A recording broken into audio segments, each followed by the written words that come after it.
ఒకప్పుడు దివ్యమైన త్రైతయ యుగంలో దేవతలు, ఋషులు, రాక్షసులు అందరూ గొప్ప పోరాటాల్లో ఉన్నారు. పాపం, మర్యాద, ధర్మం అన్నీ ఒకరి మీద ఒకరు చూపించకుండా తెగేసి పోతూ ఉండేవారు.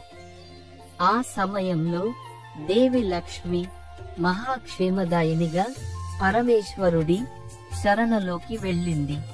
ఓ శివ మహాదేవా, మీరు సృష్టి, శక్తి మరియు కాలానికి అధిపతులు. ఈ భూమిలో మనుష్యులు, దేవతలు, ప్రతి జీవి నరకంలో పడిపోతున్నారు.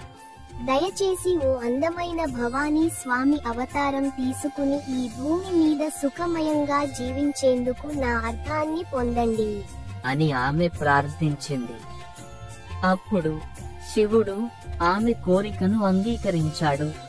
లక్ష్మి, నీ అభ్యర్థన నాకు నచ్చింది.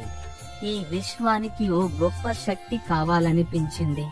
అప్పుడు నేను ఓ కొత్త అవతారంగా దివ్యమైన తిరుమల కొండ మీద జన్మిస్తాను అని శివుడు చెప్పాడు. అలా శ్రీ వెంకటేశ్వరుడు పుట్టారు. ఆయన పుట్టిన సమయంలో తిరుమల కొండలో వెలిసిన జ్యోతితో ఆ పర్వతం ప్రకాశించింది. వెంకటాచలమయ్య అంటే మన వెంకటేశ్వరుడు పుట్టినది ఈ కొండలోనే. ఇంతలోనే ఆ ప్రాంతంలో ఉండే పశువులు, పక్షులు అన్నీ ధార్మికమైన శాంతి అనుభవిస్తూ ఈ జ్ఞానపూరిత గోదావరి ప్రవాహంలో ప్రతి దిక్కు వెలుగులు వస్తూ ఉండేవి. ఇప్పుడు కథలో ఓ ఆసక్తికరమైన భాగం వస్తుంది. వెంకటేశ్వరుడు దేవి లక్ష్మితో వివాహం చేసుకోవాలని నిర్ణయించుకున్నారు. కాని ఈ వివాహం సులభంగా జరగలేదు. సృష్టిలో ఉన్న ప్రతి శక్తి కూడా ఈ వివాహానికి అంగీకరించాలి. దేవతలు, ఋషులు, బ్రహ్మ కూడా ఈ వివాహం కోసం ప్రత్యేకంగా ప్రార్థనలు చేశారు.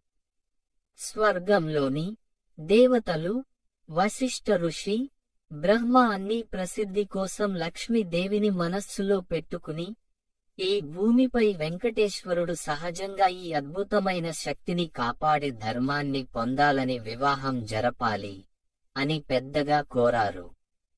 కాని వెంకటేశ్వరుడు మరియు దేవి లక్ష్మి ఆ ప్రసిద్ధి కోసం ఒక మొత్తం పెద్ద ప్రక్రియలో కలిసి శాంతియుతంగా వివాహం జరిపించారు. ఈ వివాహం సంఘటన దేవతల ఆశీర్వాదంతో అంగీకరించబడింది. వెంకటేశ్వరుడు, లక్ష్మీదేవికి పూర్వం రాబోయే అనేక కష్టాలు మాయమైపోయాయి. మరియు ఈ వివాహం ద్వారా శాంతి, శ్రేయస్సు ప్రపంచంలో వెల్లివేగింది.